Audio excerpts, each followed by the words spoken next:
Buen día a todos. Vamos a empezar entonces con la clase de hoy. Recuerden que el tema es el regionalismo y también hablaremos sobre la literatura peruana, en este caso el indigenismo. ¿Ya? Muy bien. Ahora sí, empezamos. A ver. Primer punto. El regionalismo es una manifestación hispanoamericana.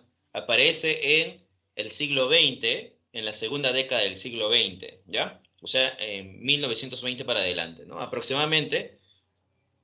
Incluso algunos señalan que el regionalismo aparece en 1915, 1916, porque una de sus obras importantes se va a producir ese año, ¿no?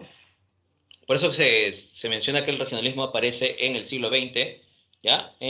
Entre la primera y la segunda década del siglo XX.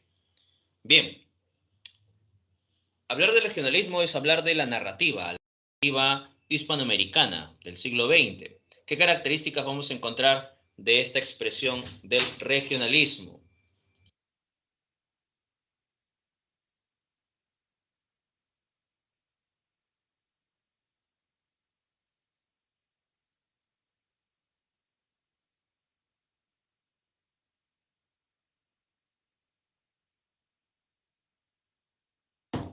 Tenemos, por ejemplo, que el regionalismo, ¿ya?, va a centrarse en la problemática de la tierra, ¿ya?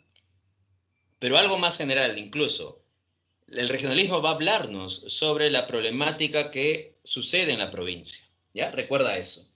El regionalismo te habla sobre la problemática que sucede en las provincias. En ello vamos a encontrar un problema respecto a la tierra, ¿no? Porque el campesino se está enfrentando contra el gamonal, contra el terrateniente, producto de la tenencia de la tierra, también contra las mineras, ¿no? Así que el regionalista va a buscar una manera de manifestar esta problemática en sus obras literarias, ¿ya? También vamos a encontrar, por ejemplo, otra temática, porque la provincia está pasando una crisis, ¿no? Y la ciudad está modernizándose poco a poco. Y la provincia está pasando por una crisis recuerda, no hay modernidad todavía aquí. Así que la ciudad va a ir a la provincia para buscar la manera, ¿no? ¿Ya? Buscar la manera de generar un sentido de producción o de modernidad. Así que se va a dar este enfrentamiento entre la civilización, que va a estar representada por la ciudad, y elementos de la ciudad y la modernidad, y la barbarie. No quiere decir que toda la provincia sea un elemento bárbaro, sino que la barbarie va a estar vinculado a estos elementos nefastos o negativos que van a situarse en la provincia, aunque en realidad, más que en la provincia, es también la propia ciudad que ha influenciado negativamente a la provincia, y es por eso que civilización y barbarie se presentan aquí, ¿ya? Así que la barbarie es lo negativo, ¿no? Lo oscuro, lo negativo, y la civilización más bien es aquello que se busca generar para el progreso de los demás. Pero otro elemento también muy importante dentro de esta literatura regionalista va a ser el enfrentamiento del ser humano contra la naturaleza, porque en las provincias se busca, ¿no?, domar a la naturaleza para poder sobrevivir, ¿no? Dentro del regionalismo se va a utilizar un narrador tradicional. Así que eso va a ser muy importante, ¿no? El uso del narrador tradicional, ¿ya? Tú dirás, profesor, ¿qué quiere decir ese narrador tradicional? Bueno, narrador tradicional quiere decir un narrador omnisciente, el narrador que lo sabe todo. Conoce el pasado, presente y futuro, sabe lo que siente y lo que piensa el personaje. ¿Ya? Narrador tradicional. Muy bien. Siguiente punto. La verosimilitud. ¿Qué quiere decir con verosimilitud? Que esta obra tiende a ser creíble. O sea, se acerca mucho a la realidad. Por ello se describen costumbres de los lugares que se va a representar estas obras. También vamos a encontrar que se va a buscar presentar o representar el habla popular de diferentes espacios, tal cual se Tal cual esta persona que representa un pueblo, habla, así se va a representar en la obra. Se va a buscar rescatar lo positivo de las provincias. ¿Y por qué? Porque el regionalismo tiene una noción política e ideológica. Lo que quiere el regionalismo es unificar Hispanoamérica. Unificar la ciudad con la provincia. Ser una sola. ¿Y por qué ser una sola? Porque así va a poder generar una unión en toda Hispanoamérica y lograr enfrentar a uno de sus enemigos que se está considerando ya como un componente muy nefasto, que sería Estados Unidos. Así que el regionalismo se da cuenta que tarde o temprano Estados Unidos va a ser una potencia y esa potencia va a generar conflictos de intereses en América o en Hispanoamérica, ¿no? Por eso es que hay una noción política e ideológica en esta visión regionalista. Es buscar la manera de unir a Hispanoamérica para que Estados Unidos no pueda invadirla en algún momento, ¿no? Por eso que se busca lo nacional en las provincias. Hay una dimensión alegórica dentro de esta historia. No sé si ustedes recuerdan la obra Doña Bárbara, ¿no? Es una novela de Rómulo Gallegos, está dentro del regionalismo. Y en Doña Bárbara te das cuenta que el tema es barbarie. ¿Quién representa la barbarie en la obra Doña Bárbara? Su mismo nombre lo dice, ¿no? Doña Bárbara, Bárbara, barbarie. Entonces la dimensión alegórica implica incluso el uso de los nombres, ¿no? En el caso de la obra Doña Bárbara, ¿no? Recuerda que es una manifestación política e ideológica dentro de esta historia, ¿ya?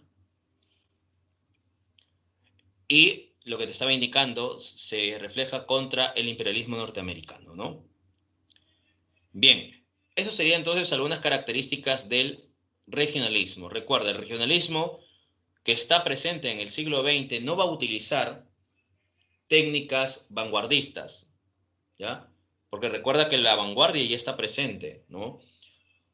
El regionalismo no va a utilizar técnicas vanguardistas, no va a utilizar por ejemplo, el monólogo interior, el flashback, que son técnicas innovadoras, eso no va a utilizar el regionalista, ¿ya? Lo que va a hacer el regionalismo más bien es utilizar un narrador tradicional, que es el narrador omnisciente, y una narración lineal y cronológica, que es una forma tradicional de contar una historia.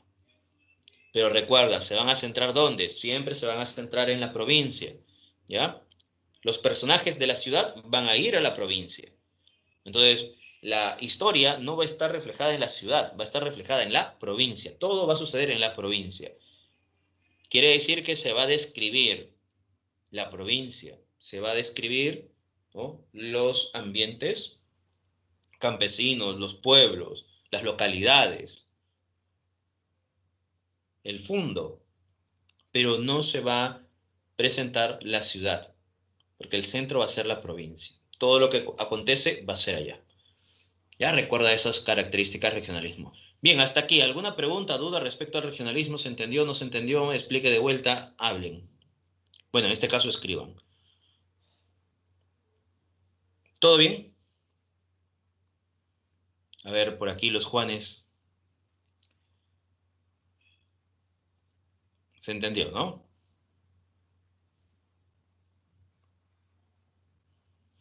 Clorinda Mato de Turner, no. Clorinda Mato de Turner, ella es parte del realismo. Ella es parte del realismo. El realismo es antes, ¿no? Más bien ella va a ser precursora del indigenismo, que vamos a verlo en un instante.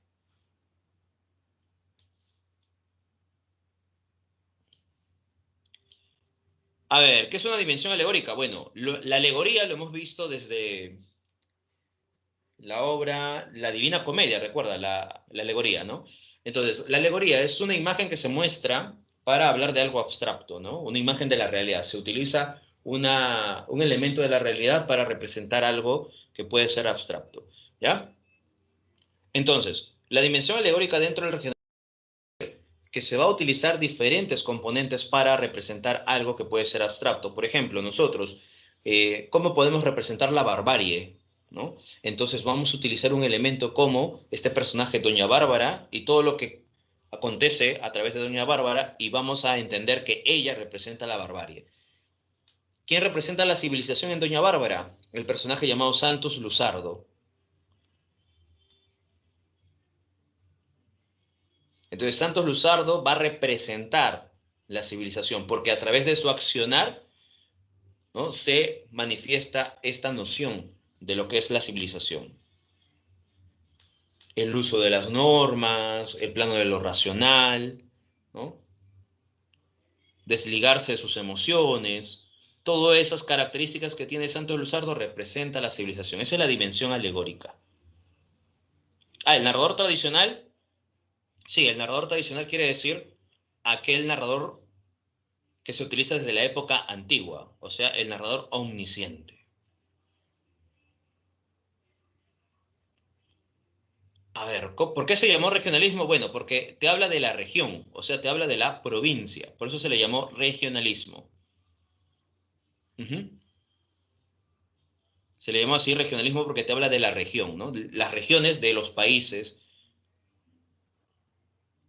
Por ello se centra sobre la problemática de la provincia. Uh-huh. De ahí proviene el nombre regionalismo.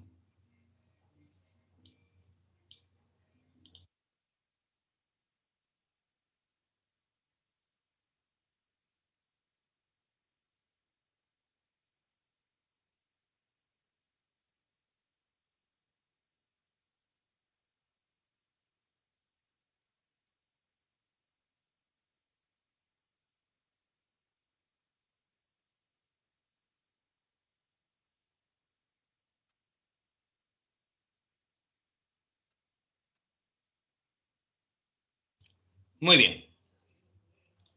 Siguiente punto entonces. Algunos autores del regionalismo.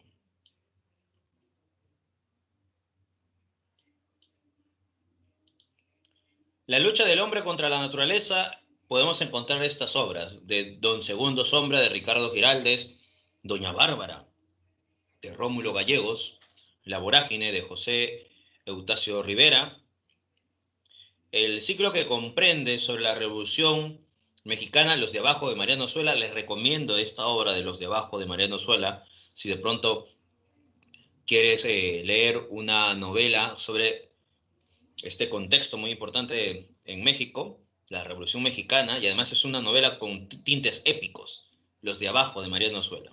Una gran novela. El ciclo del indigenismo andino, eso lo vamos a ver también en un instante, ¿no?, sobre el indigenismo peruano. El mundo es ancho y ajeno, de Ciro Alegría, el autor peruano. Guasipungo, de Jorge Icaza. Son entonces algunos autores y algunas obras presentes dentro del regionalismo. ¿Ya? Bien, entonces continuamos, ¿no? Estos son algunos representantes. Recuerda que el regionalismo, su máximo exponente del regionalismo va a ser Rómulo Gallegos, que va a sintetizar este pensamiento regionalista en su obra Doña Bárbara. ¿Ya?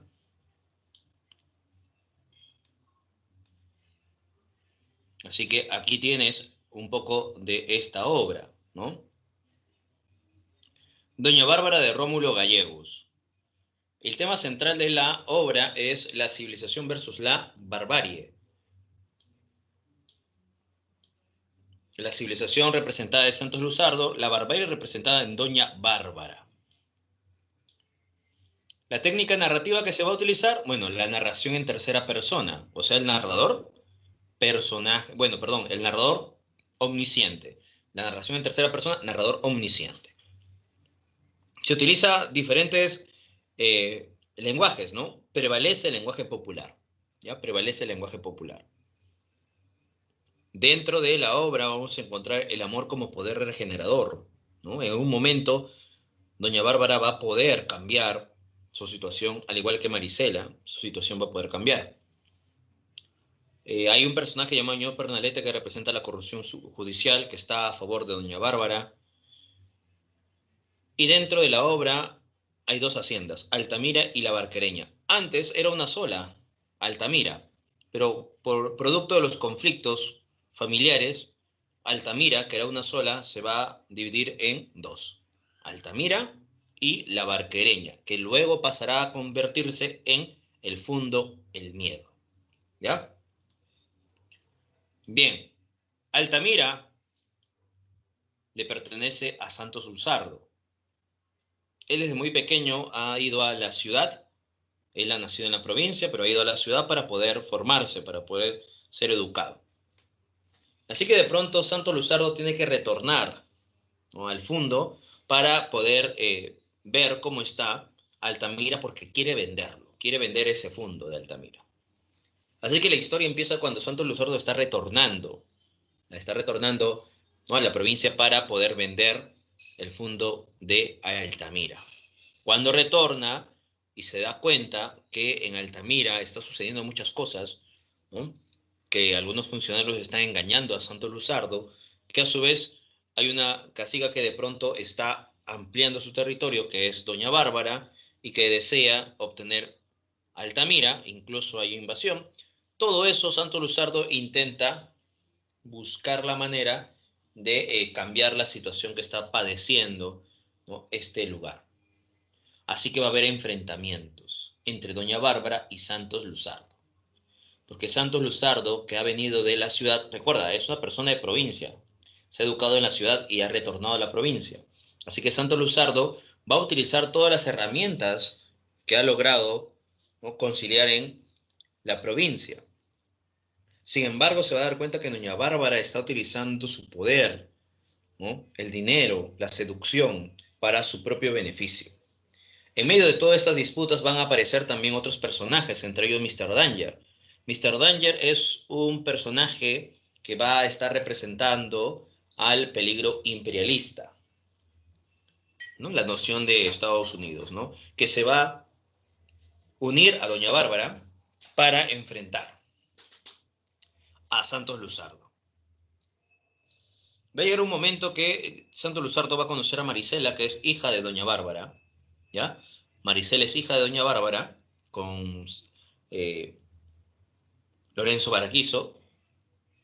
Pero ¿qué sucede? No desea Doña Bárbara tener a una hija como Marisela, ¿no? Ni bien Marisela creció, ¿no?, en la orfandad prácticamente, porque estaba abandonada por su madre.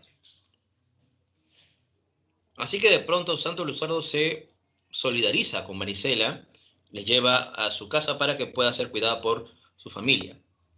Marisela va a ser educada, ahí te das cuenta la barbarie. Marisela es hija de la barbarie, recuerda, Doña Bárbara, pero ahora está siendo educada, está empezando a civilizarse, ¿no?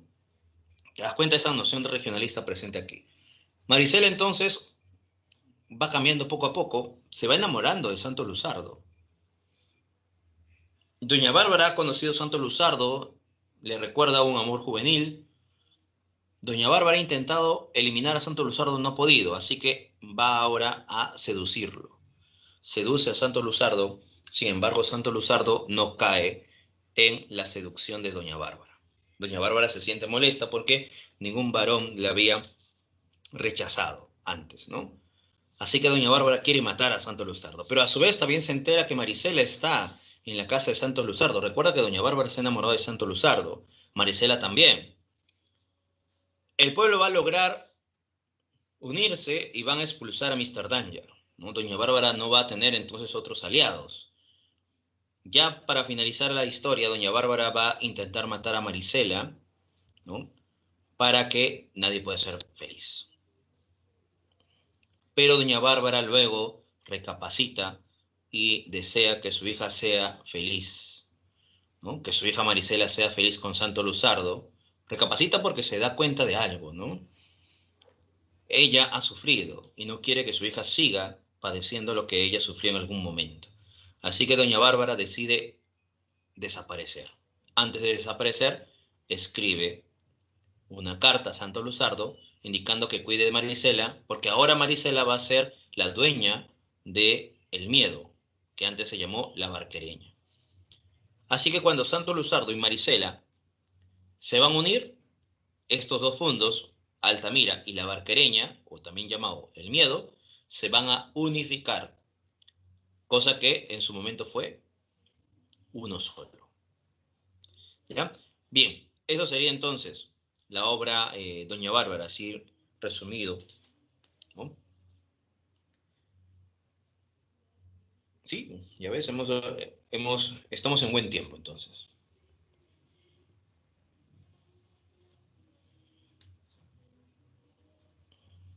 Entonces, en Doña Bárbara vamos a encontrar este enfrentamiento entre civilización, Santo Luzardo, y barbarie, Doña Bárbara, ¿no? Sí, los fundos o las haciendas, ya, las haciendas. En vez de decir fundos, haciendas, ¿ya? Entonces, Doña Bárbara desea obtener la hacienda de Altamira, o sea, obtener todos los territorios, ¿no? Santo Luzardo va a enfrentar a Doña Bárbara para lograr no conseguir ese fin y además también buscar la manera que el pueblo no tenga, ¿no? Estas nociones que Doña Bárbara ha impuesto. Marisela es hija de Doña Bárbara, quiere decir que es hija de la barbarie. Sin embargo, como Santo Luzardo lleva a Marisela a su casa para que la familia pueda cuidar de Marisela, Marisela empieza a ser educada, así que Marisela va cambiando poco a poco. Por eso se llama la barbarie regenerada. ¿Y es regenerada por qué? Por la civilización, por la educación.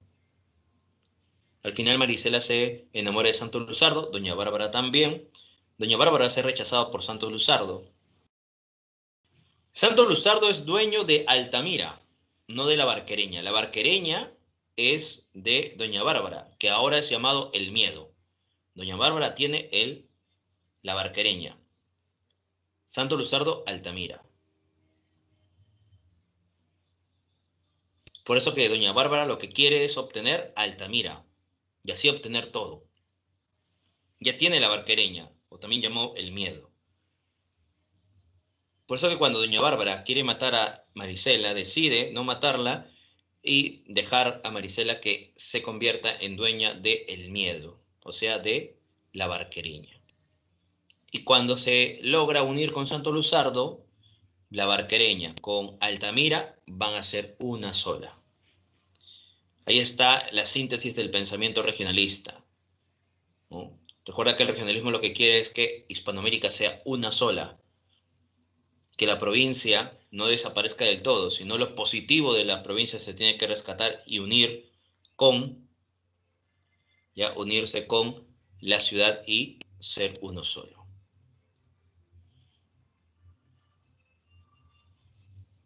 Bien, ya hemos repetido la obra Doña Bárbara, así de forma escueta. Ahora sí vamos al siguiente punto, ¿no? Bueno, ahí tienes un pequeño fragmento de Doña Bárbara. La llanura es bella y terrible a la vez, en ella caben holgadamente hermosa vida y muerte atroz. Esta acecha por todas partes, pero allí nadie le teme. Ahí se representa la naturaleza de esa forma, ¿no? Horas más tarde, Mr. Danger la vio pasar, ¿no? Bien, ahora sí, vamos al siguiente punto. Indigenismo. Vamos a hablar ahora de la literatura peruana.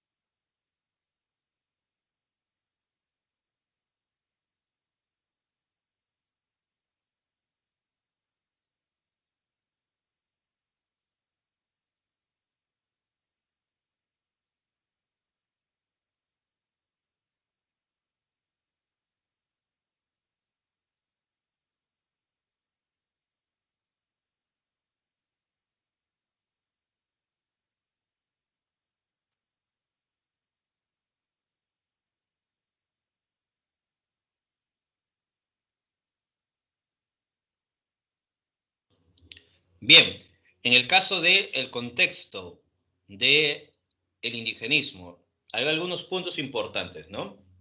Recuerda que hay un antecedente. El antecedente del indigenismo sería esta visión del realismo con Clorinda Mato de Turner y Manuel González Prada. Estos autores empezaban a hablar sobre la problemática del indio, recuerda, pero de una forma paternalista, ¿no? Por ello eran considerados precursores del indigenismo. ¿Quiénes son los precursores del indigenismo? González Prada y Clorina Mato de Turner. ¿Ya? González Prada y Clorina Mato de Turner. Muy bien. Ahora sí. Entonces, ¿cuáles serían algún plano contextual? Mira, en 1909 va a aparecer la Asociación Proindígena de Pedro Zulem, ¿no? Es una asociación que va a ayudar a las comunidades a enfrentarse a los gamonales de forma judicial, ya que los gamonales van a utilizar cualquier cosa con la intención de obtener las tierras de los campesinos. ¿Y con qué fin? Porque si tienen la tierra de los campesinos, ellos no van a poder estar en un espacio y lo que van a hacer los campesinos es buscar trabajo y ese trabajo va a ser en las tierras del gamonal antes sus propias tierras. ¿Y el gamonal qué va a hacer? Va a explotar a los campesinos. O sea, va a tener mano de obra barata. Los gamonales desean eso, ¿no? Tener más y más y más tierras para que el campesino ya no tenga dónde vivir y va a tener que ir ante el gamonal y el gamonal va a tener que dar una miseria para que él pueda trabajar la tierra, ¿no? Así que los gamonales son nefastos, ¿no? Los terratenientes. Y además, como el campesino no sabía el castellano, muchas veces, ¿qué hacía el gamonal? Realizaba un documento, en este documento que estaba en español, ¿no? Le decía que firme porque decía tal cosa, ¿no? Entonces el campesino firmaba, ¿no? Porque le exigía el gamonal para que pueda lograr el trabajo, pero lo que estaba firmando en realidad es que está cediendo su tierra al gamonal, sin saber que eso estaba sucediendo, ¿no? Entonces, de diferentes maneras el gamonal se estaba apropiando de estas tierras. Así que la Asociación Proindígena, que es una asociación que no le paga la comunidad, sino más bien son estos abogados que van, ¿no? Gratis, ¿no? Con la intención de hacer justicia en estos poblados, ¿ya? Entonces hay un antecedente muy importante, ¿no? Ya vamos a observar que algunos se están dando cuenta de la opresión de las instituciones respecto al campesino. El indigenismo va a aparecer en este contexto específicamente en el gobierno de Leguía, en el oncenio de Leguía, entre 1919 a 1930. Pero en 1920 se da la ley de conscripción vial. Esta ley al final va a ser también solamente dada para los campesinos, porque ellos van a ser los únicos que van a trabajar, ¿no? Supuestamente era un trabajo para todos, ¿no? Tenían que ayudar todos, ¿no? Para este sentido de la carretera, pero al final van a ser los campesinos que van a tener que realizar estos trabajos. Ahí te das cuenta que incluso el Estado está oprimiéndolos. Por ello es que van a aparecer un conjunto de escritores criticando, cuestionando, uno, a los gamonales, a los terratenientes, pero también al Estado, porque están oprimiendo, ¿no? Así que el indigenismo lo que va a buscar es reivindicar la figura del indio. Exacto, Juan. ¿Ya? Así que al final lo que va a suceder es que el indigenismo va a dar una voz de protesta.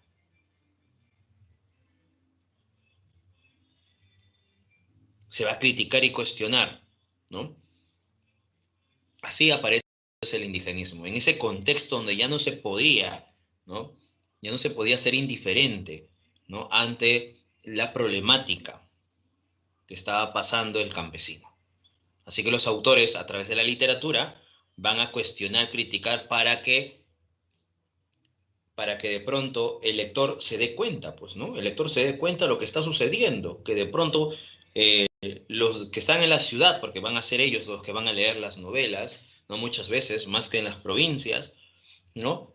Los que estén en la ciudad se den cuenta de lo que está sucediendo a su alrededor, en la provincia, ¿ya? Para que se den cuenta y puedan recapacitar y puedan darse también cuenta de lo nefasto que puede ser algunas leyes o algunas normas debilitan, ¿no? Un poco la república. Y así va a empezar el indigenismo. Por ello, el indigenismo también es una manifestación que tiene un elemento político e ideológico, ¿ya? Bien, va a aparecer entonces en 1927 Tempestad de los Andes, en 1928 Siete ensayos de interpretación de la realidad peruana, de Mariátegui. Recuerda que este ensayo es fundamental, ¿no? Para entender el contexto de esa época, Dentro de estos 7 ensayos, hay un ensayo que te habla sobre literatura, el último ensayo, ¿no? El séptimo ensayo te habla sobre literatura, específicamente de literatura, ¿ya? En ello también te habla sobre el indigenismo, que ya está produciendo grandes obras.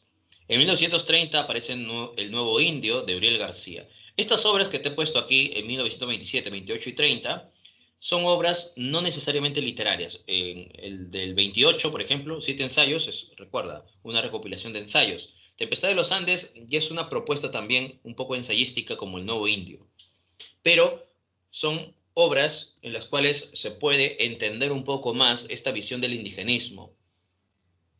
Entonces, ese es el contexto histórico, contexto cultural presente, ¿no? El indigenismo no es una manifestación solamente literaria, es una manifestación cultural que abarca otras manifestaciones artísticas, literatura, también está la fotografía. Acá tienes un ejemplo de la fotografía indigenista de Martín Chambi. Más adelante el cine también, ¿ya? Tienes también la pintura, pintura indigenista, ¿no? Entonces es un movimiento cultural, ¿ya? No es solamente una manifestación literaria, es un movimiento cultural. Bien, los representantes, los 3 grandes representantes del indigenismo. Aquí tenemos a Ciro Alegría, en el norte, en el centro Manuel Escorza y en el sur José María Arguedas, ¿ya? Los 3 grandes autores del indigenismo. Recuerda que Arguedas es considerado el máximo exponente del indigenismo. Se dice que el indigenismo aparece producto de la publicación de Cuentos Andinos de López Albújar, o sea, el iniciador, ¿no? El iniciador del indigenismo, López Albújar con Cuentos Andinos, ¿ya? Muy bien, entonces esta sería la propuesta del indigenismo, ¿no?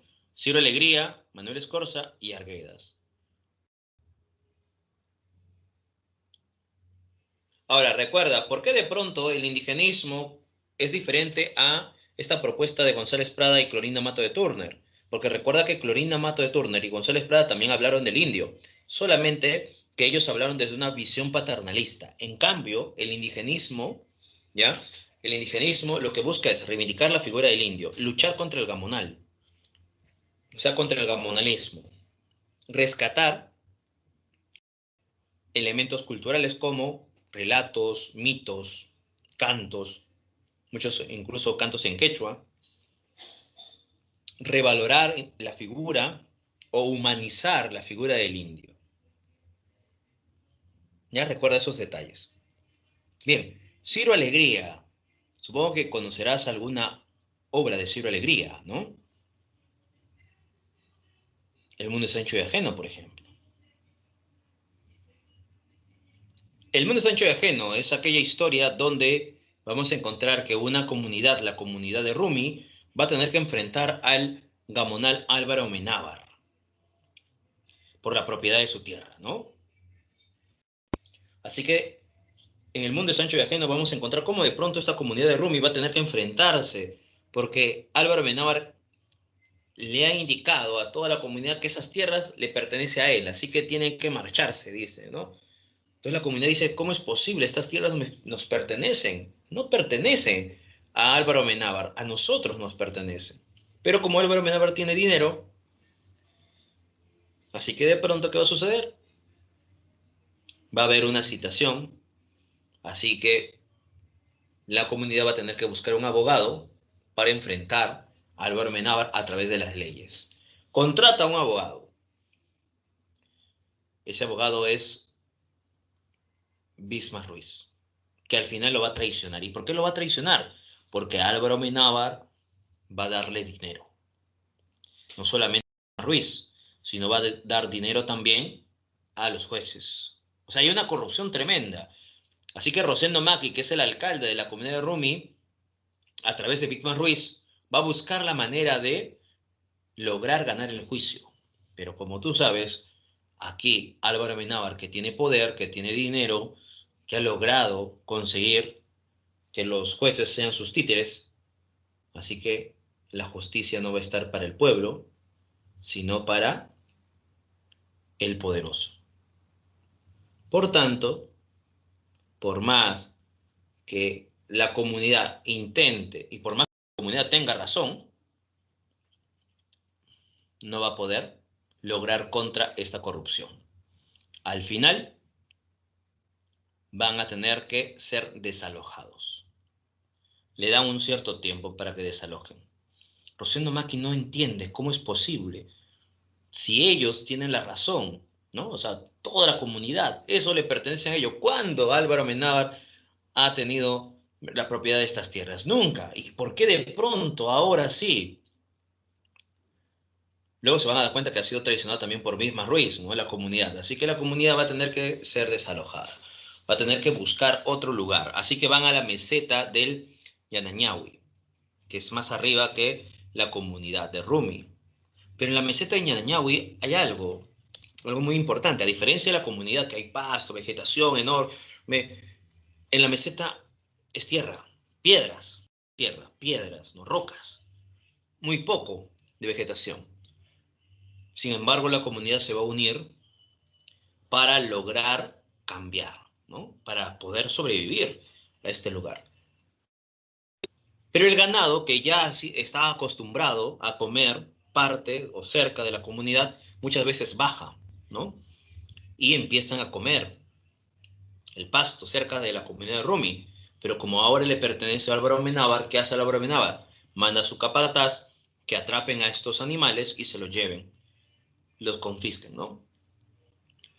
Así que Rosendo Maki, molesto porque es el alcalde de Rumi, va donde Álvaro Amenábar y le exige que devuelvan estos animales.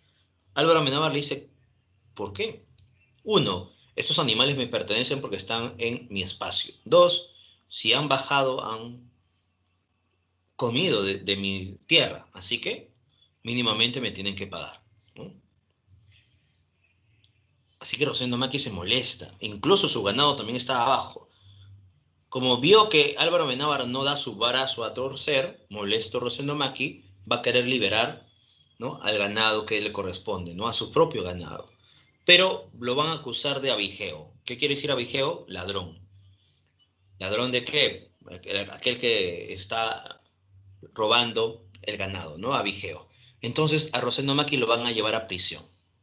Pero tú sabes, Rosendo Maki no estaba robando nada, solamente lo que quería era que su ganado sea libre. Estaba buscando la manera de conseguir aquello que le corresponde, ¿no? Pero Álvaro Amenábar ha utilizado las leyes una vez más para su antojo, lo ha llevado a Rosendo Maki a la carceleta y en la carceleta va a conocer a Alfiero Vázquez. Eso sí es un bandolero, ¿no? ¿Ya? No como Rosendo Maki, ¿no? No ha hecho nada Rosendo Maki, pero el Fiero Vázquez sí. Tiene su prontuario el Fiero Vázquez, ¿no? Pero el Fiero Vázquez tiene un sentido del honor incluso, porque el Fiero Vázquez solamente daña a los hacendados. Ya cuando no hay mucho para hacer daño, de pronto uno que otro poblador. Por ello es que los hacendados desean matar al Fiero Vázquez. Lo han atrapado al fin. Y todos los hacendados están contentos porque quieren la cabeza del Fiero Vázquez, o sea, quieren matarlo.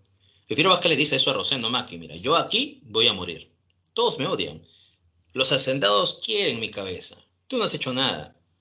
Bueno, en realidad sí has hecho algo, le dice. Has estado en contra de un poderoso. Y al estar en contra de un poderoso, siempre vas a tener este sentido. Así que hay que utilizar algo. Hay que utilizar la misma estrategia que ellos, le dice, ¿no? Vamos a huir, le dice Rosendo Maki. El Fiero Vázquez va a pagar a algunos guardias, ¿no?, para que lo dejen libre. Le dice a Rosendo Maki, ya vámonos, ¿no? Él le dice, no puedo marcharme, porque si yo me marcho, o sea, si Rosendo Maki se marcha, él dice, si yo me marcho, estaría aceptando mi culpa. Y yo no soy un ladrón, yo no soy un abigeo, yo no puedo marcharme, yo no puedo ser un prófugo. Las leyes me favorecen, me tienen que favorecer, yo no he hecho nada malo. Me están acusando injustamente y al final es lo que va a suceder. Así que el Fiero Vázquez le dice, bueno, ya es tu decisión. Se marcha el Fiero Vázquez, ¿no? Van a la carceleta, ven que el Fiero Vázquez no está, golpean a Rosendo Maki, tú eres el culpable, ¿por qué no has avisado? ¿Por qué de pronto tú eres el cómplice? Y otras cosas demás. lo golpean, agarran una piedra y rompen el cráneo de Rosendo Maki. Así que lo asesinan cruelmente a Rosendo Maki, ¿no? Le destrozan el cráneo. Rosendo Maki va a morir de esa forma, en la carceleta, porque quería, ya recuerda, él quería que la justicia, ¿no?, le diga que él no ha sido un ladrón. ¿Qué sucede? La comunidad se entera de esta tragedia de Rosendo Maki, ¿no? Está triste la comunidad. Ya antes, Rosendo Maki había perdido a su esposa, ¿no? Y constantemente recordaba a su ahijado llamado Benito Castro. Pero bueno, la comunidad ahora está triste, padeciendo, y ahora viene algo aún más doloroso todavía. Llega una citación de desalojo, porque indica Álvaro Amenábar que esa meseta también le pertenece. Así que tienen que marcharse de ese lugar. La comunidad no sabe qué hacer. Otra vez, un abogado, a quien nombramos como alcalde, Rosendo Maki, ha muerto. Para eso, Benito Castro ha retornado. Benito Castro era el ahijado de Rosendo Maki, ¿no? Había sido golpeado por su familia, Benito Castro, así que Rosendo Maki se compadece cuando era niño Benito Castro, y Benito Castro va a ser como su hijo de Rosendo Maki, al igual que su esposa. Pero luego, cuando ya Benito Castro es adolescente, un poco, ¿no?, joven, ya adolescente, ¿no?, es un poco rebelde, ¿no?, y quiere alejarse de estas cosas. Y muchas veces Rosendo Maki intenta cuidar a Benito Castro, pero como no es su hijo tampoco, ¿no?, Benito Castro no entiende esas palabras de las, las palabras que le decía Rosendo Maki, ten cuidado, etcétera, etcétera. Benito Castro era una persona muy alterada y de pronto decide marcharse, ¿no? Se marcha Benito Castro y de ahí no se sabe nada de él, ¿no? Bueno, Benito Castro se marchó, fue a otro pueblo, de otro pueblo a otro, ¿no? Estuvo preso Benito Castro porque lo acusaron de agitador, ¿no? De pronto estaba trabajando y así. Tenía una vida Benito Castro, ha sufrido Benito Castro, ¿no? La cuestión es que ha retornado a la comunidad de Rumi para reencontrarse con las personas, entre ellos con Rosendo Maki, ¿no? Con la esposa de Rosendo Maki, que le cuidaban cuando era muy joven, ¿no?, muy niño. Pero se va a encontrar con toda esta tragedia, se va a encontrar con toda esta miseria, ¿no? Así que Benito Castro furioso, ¿no? Y la comunidad no sabe qué hacer, así que tienen que nombrar a un nuevo alcalde. En medio de todo esto, van a nombrar a Benito Castro como el nuevo alcalde de Rumi, ¿ya? Así que de pronto Benito Castro, siendo el nuevo alcalde de Rumi, y él conociendo ya todo lo que ha sucedido a su alrededor, empieza a decir a la comunidad: nosotros no tenemos que irnos, estas tierras nos pertenecen, ha sido nuestra siempre. Incluso la comunidad de Rumi, ese lugar donde nos han quitado, eso también ha sido de nosotros. Ahora nos están indicando que nos marchemos de aquí. ¿Es que acaso ustedes no saben? Yo he recorrido el mundo y les digo una cosa: el mundo es ancho. Sí, señores, el mundo es ancho, pero ajeno para los pobres. De ahí proviene el título, ¿no? El mundo es ancho y ajeno.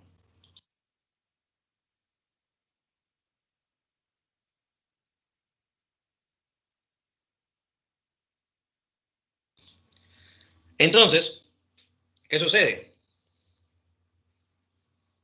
Sucede que de pronto la comunidad empieza a alzarse, pues, ¿no? ¿Ya? La comunidad dice: sí, tiene razón, ¿no? Justamente aquí está esta parte, ¿no? ¿Ya?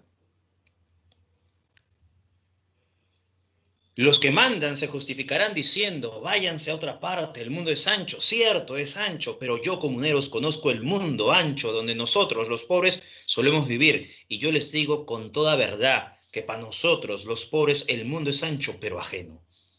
Ustedes lo saben, comuneros. Lo han visto con sus ojos por donde han andado. Algunos sueñan y creen que lo que han visto es mejor y se van lejos a buscarse la vida. ¿Quién ha vuelto? El maestro Peromaita, que pudo regresar pronto. Los demás no han vuelto, y yo les digo que podemos llorarlos como muertos o como esclavos. Es penosa esta verdad, pero debo gritarla para que todos endurezcan como el acero la voluntad que hay en su pecho. En ese mundo ancho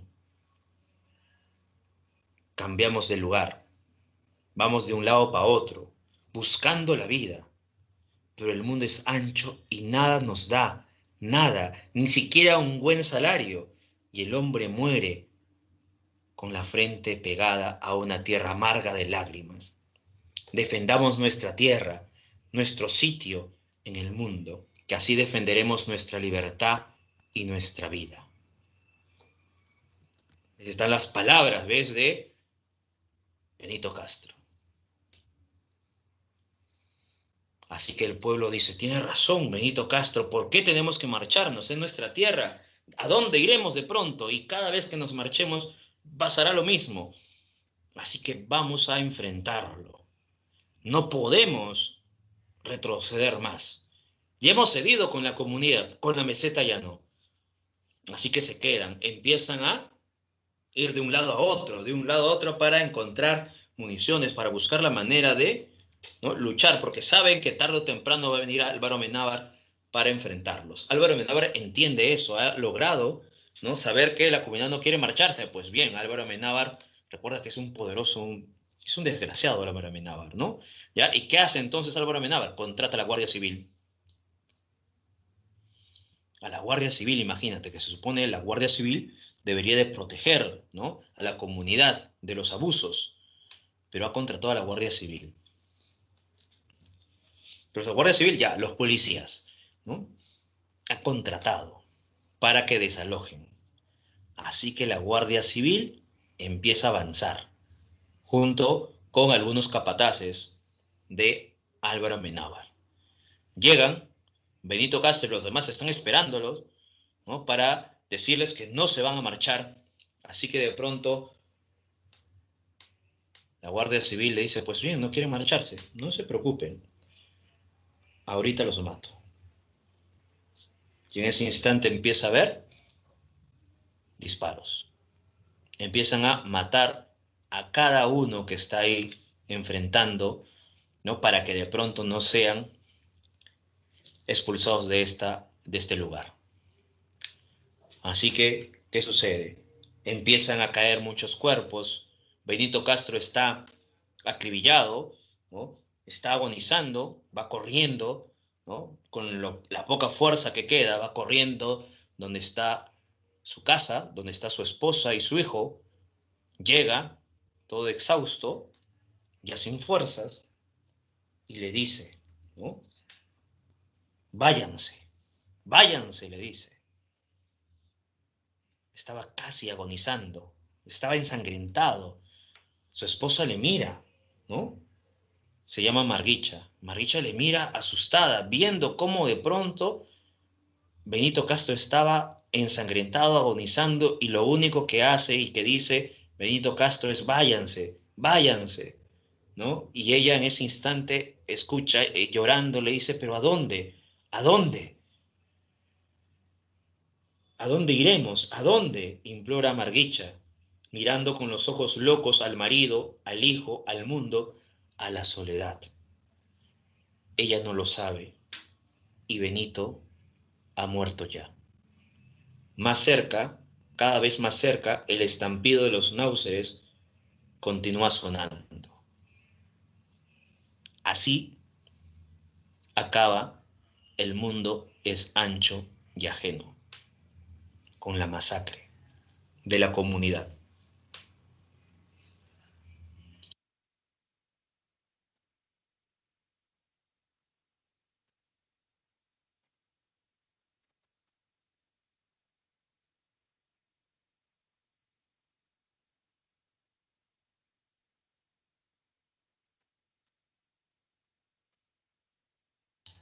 Es un final muy potente, ¿eh? Es un final que te hace retumbar, ¿no? Que te deja un nudo en la garganta, que agarras el libro y lo tiras después de leer, ¿no? El final. Pero así ha sucedido en diferentes comunidades. Es literatura, pero refleja algunas partes de nuestra historia, ¿no? Muy bien. Sí, es un final muy triste, muy atroz. Y recuerda, eso ha sucedido. No la obra en sí, no los sucesos de la comunidad de Rumi, pero esos finales de acribillar a la población producto de obtener tierras, producto de los gamonales o de pronto de la minera, ha sucedido en diferentes lugares de la provincia. Manuel Escorza, otro autor del indigenismo, él recrea la historia de la comunidad de Rancas, ¿no? Rancas es una comunidad que sí existe, y la masacre que ha habido en Rancas y también otras comunidades producto de esta minera de la Cerro de Pasco Corporation, ¿no? Entonces, ha sucedido también esas cosas. No, Rumi no. Rumi y Yanahuanca no. Busca Rancas, ¿no? Redoble por Rancas, por ejemplo, que es la novela que se ambienta sobre la masacre de la comunidad, ¿no? De Rancas. Eso sí. Sí, Manuel Escorza falleció en un accidente de avión. Sí. Manuel Escorza, él tiene una pentalogía, ¿ya? Conjunto de 5 novelas que te hablan sobre diferentes enfrentamientos de las comunidades allá en los 40, en los 50 y los 60, ¿no? Que muchos de estas comunidades van a ser acribillados. Si ustedes, por ejemplo, conocen Rancas, van a observar que en el pueblo de Rancas hay un monumento a todos los caídos, ¿no? Hay un monumento a todos los caídos de la masacre, ¿no? Bien, vamos a José María Arguedas entonces. Arguedas es uno de los grandes autores del indigenismo. Recuerda que a Arguedas se le llama el narrador bilingüe o el autor bilingüe, ya se le llama así.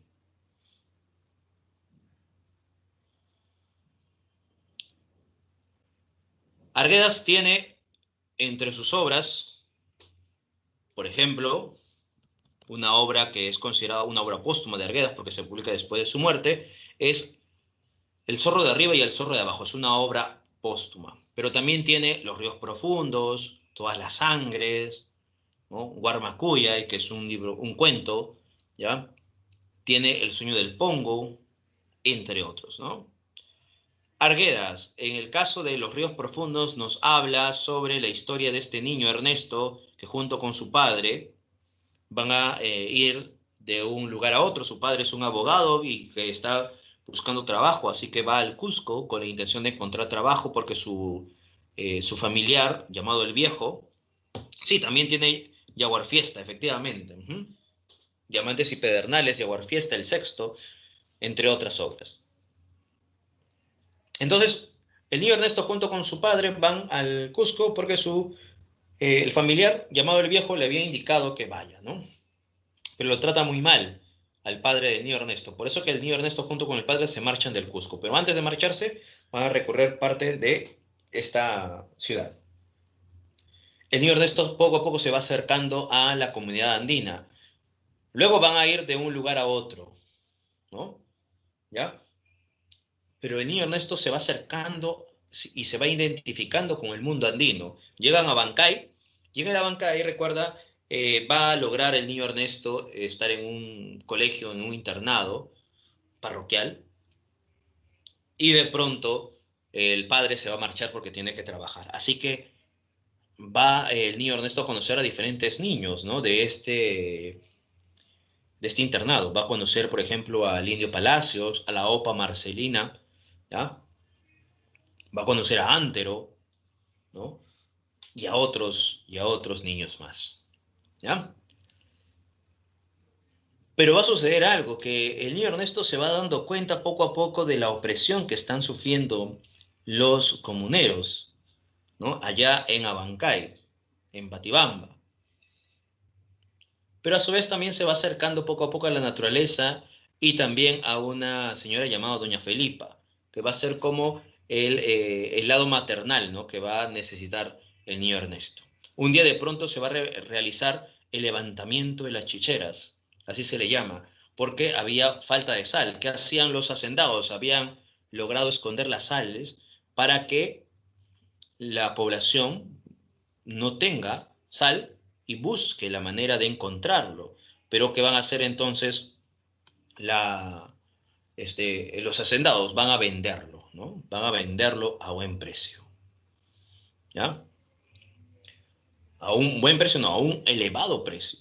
Y así de pronto los comuneros no van a poder conseguir ello, ¿no? Por eso que doña Felipa, junto con las demás, deciden romper estas haciendas y sacar estos sacos de sales para entregar a todas las familias.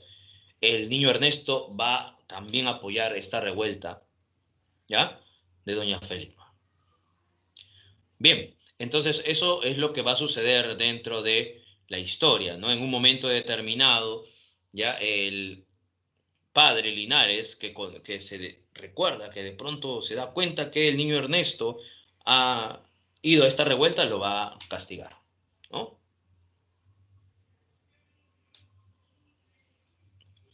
Bien, entonces así tenemos esta historia de los ríos profundos, ¿no? Va a llegar un momento donde Antero va a traer un trompo, el zumbayu, mientras danza el trompo, se va a generar lo que el niño Ernesto llamaba, bueno, antes lo llamaba el zumbayu, ¿no? Que es un elemento mágico, sorprendente, ¿no? Que genera armonía dentro de la historia, ¿ya?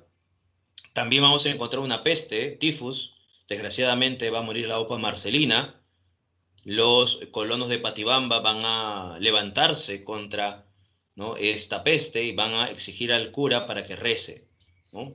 Al final, producto de una crisis, producto de tifus, va a haber el destacamento, ¿no? militar para que de pronto pueda realizar algo contra los que se han levantado, ¿no? contra los colonos de Patibamba. Ernesto va a escapar del internado y va a esperar solamente la llegada de su padre, ¿ya? Pero en este transcurso, el niño Ernesto va a conocer poco a poco el mundo andino, los cánticos, la naturaleza, y se va a acercar a este espacio, ¿no? Que para él es algo muy majestuoso e importante, ¿no? Muy bien, aquí tenemos, por ejemplo, el fragmento donde el Antero le dice al niño Ernesto si quiere decirle algo a una persona, ni bien esté danzando el trompo, ¿no? Tiene que pensar en esa persona, mirar el horizonte y susurrar al trompo para que estas palabras lleguen a la persona que él esté pensando o ella esté pensando, ¿no? Y va a escucharla, ¿no? Muy bien, ahora sí hemos culminado.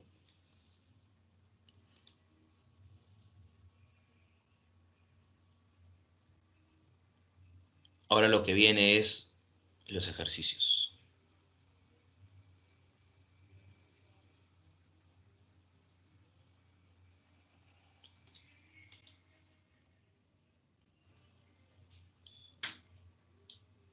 A ver, pregunta número uno y pregunta número dos. Vamos, pregunta número uno.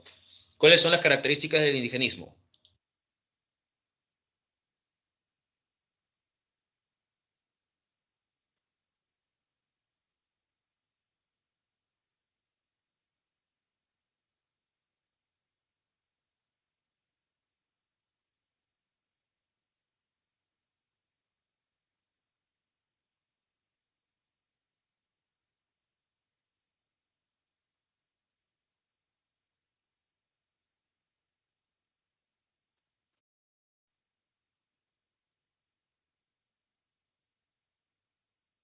Exacto.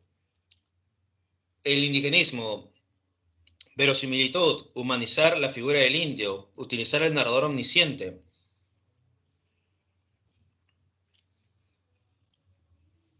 Hay una noción épica, claro, en el mundo Sancho y ajeno, imagínate, ¿no? Y también lírica. Bien, la número dos. ¿Quiénes son los precursores del indigenismo? ¿Y por qué se dice que tenía una mirada paternalista con respecto al hombre del Ande? Los precursores, ¿ah? Precursores, no los representantes. Los representantes son Ciro, Arguedas y Manuel Escorza. Esos son los representantes. Los precursores quiere decir antes de. Clorinda Mato de Turner, González Prada. Exacto, son los precursores. ¿Y por qué? Vamos a ver qué nos dice. ¿Y por qué se dice que tenía una mirada paternalista con respecto al hombre? Delante.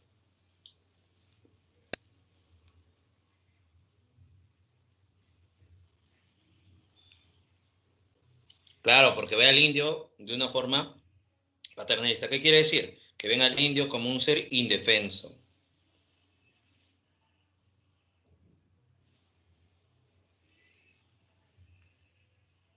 Claro, le señalan como personas que deben ser protegidas, efectivamente, ¿no? Ahí ven entonces al indio de esa forma, ¿no? Muy bien. Vamos entonces.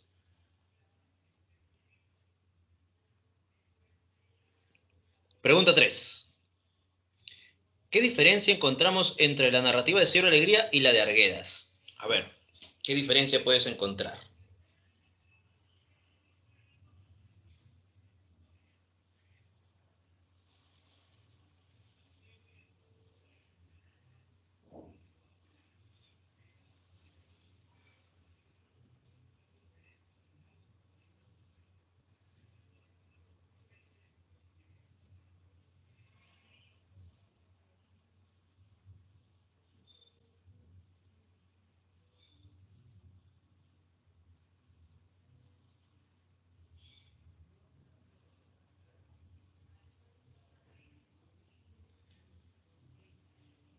A ver, por aquí dice,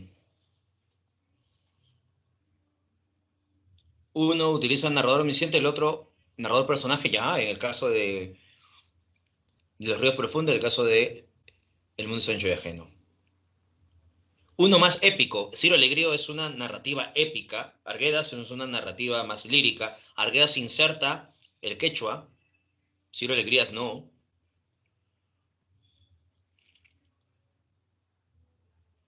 Exacto, también inserta el huayno, ¿no? El canto dentro de Arguedas. Muy bien.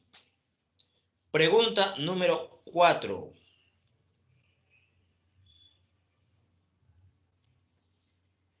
Claro, Josué, uno inserta una mirada animista, Arguedas, y el otro una visión épica, Ciro Alegría. Muy bien. 4. La novela que cuenta la historia de los perros pastores de los campesinos peruanos. Bueno, aquí hay una obra que se llama Los perros hambrientos. ¿Ya? Esta obra le pertenece al autor de El Mundo Sancho y Ajeno.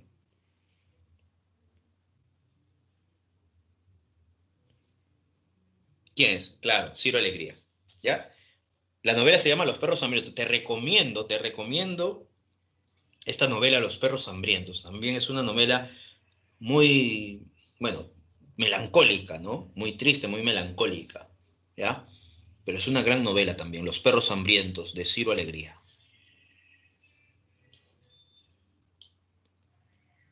Siguiente. Pregunta número 5. A ver, en relación a los temas del mundo Sancho y ajeno, identifique la alternativa incorrecta. Incorrecta.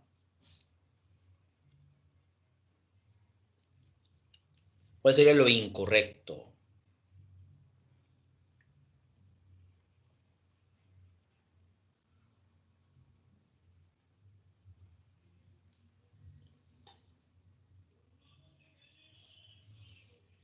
Exacto. Lo incorrecto aquí sería la nostalgia por el pasado. Lo otro sí, ¿no? La lucha por la tierra, la corrupción de funcionarios, la fraternidad comunal, eso también está presente. Pregunta número 6. Vamos con la pregunta número 6.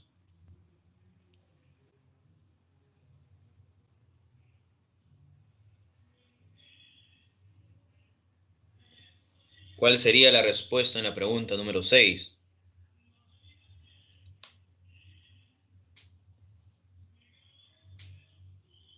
A ver, ¿reivindica al indio desde el plano religioso y moral? No, sí o no, no puede reivindicar al indio desde el plano moral y religioso. ¿Se destaca en la narrativa a través de la novela y cuentos? Sí. ¿Puede ser considerado como una vertiente del regionalismo? También. Recuerda que hemos hablado, Ciro Alegría estaría en el regionalismo, ¿sí o no? Luego te dice, constituye una corriente cosmopolita y sugerente falso. Entonces, ¿cuál sería la respuesta? 2 y 3. La respuesta, la D.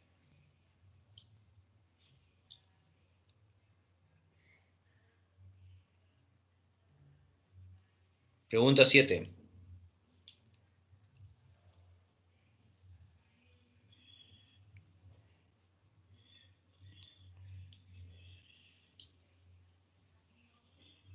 De acuerdo al fragmento, marque la afirmación correcta.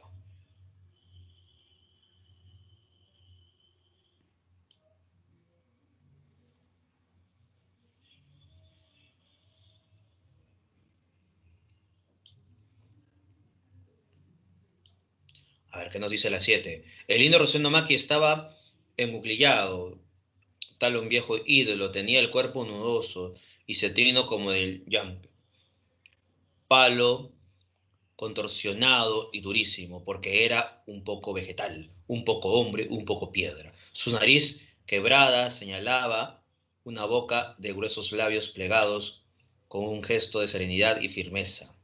Tras las duras colinas de los pómulos brillaban los ojos, oscuros lagos quietos, las cejas eran una crestería. Podría afirmarse que el Adán americano fue plasmado según su geografía. Mira, está describiendo a Rosendo Maki, ¿no?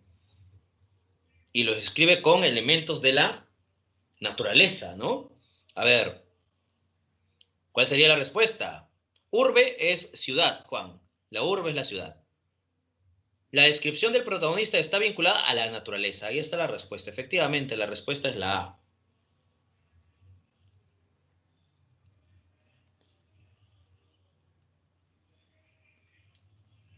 Vamos a la siguiente. Pregunta número 8. Es la pregunta más corta de todos. Ya, la pregunta número 8.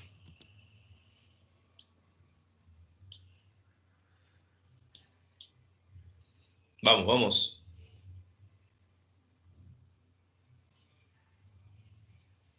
Dice, en la vida del hombre y de la mujer había tiempo de todo. También, pues, debía llegar el tiempo de morir. Lo deplorable era una muerte prematura que frustra, pero no la ocurrida en la ancianidad, que es una conclusión lógica. Así pensaba, sintiéndose muy cerca de la tierra. Observaba que todo lo viviente nacía, crecía y moría para volver a la tierra. Él también, pues, como Pascuala, como todos, había envejecido y debía volver a la tierra. De acuerdo al fragmento, se puede afirmar que,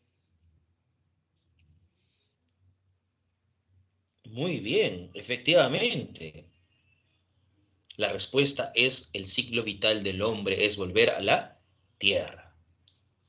Muy bien, chicos, muy bien. Hoy han llegado con ánimos. Vamos a la 9, vamos a la 9. A ver, respuesta a la número 9.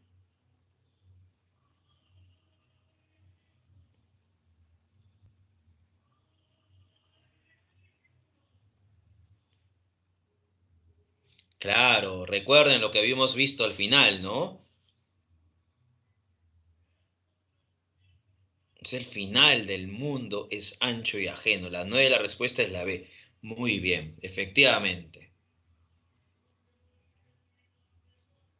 A ver, finalizamos con esto. Muy bien, vamos con la número 10.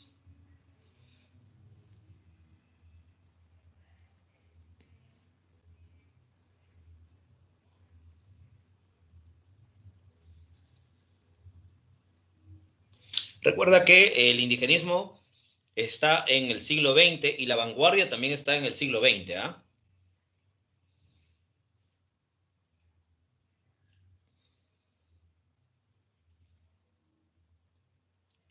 A ver. respuesta a la número 10.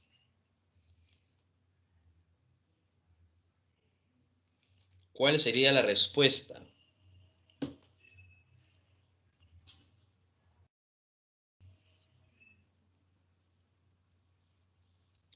Una de las variantes, perdón, fue la novela psicológica. Falso. Exposición de una crítica social. Verdadero. Se empleó un lenguaje experimental y solemne. Falso. Preferencia por espacios rurales y andinos. Verdadero. Convivió con el desarrollo del vanguardismo peruano. Verdadero. Sería 2, 4, 5. Muy bien. Recuerda, a Argueda se le llama el narrador bilingüe. Tiene una narrativa lírica, ¿no? Una narrativa con elemento animista, mientras que Ciro Alegría, una narrativa épica. ¿Ya? Muy bien. Me parece genial que no te hayas equivocado en muchos casos, ¿no? O si te has equivocado ha sido muy poco, ¿ah? Muy poco. Pero me parece bien que no te hayas equivocado en mucho. Muy bien, chicos. Hemos culminado con el regionalismo y también con el indigenismo.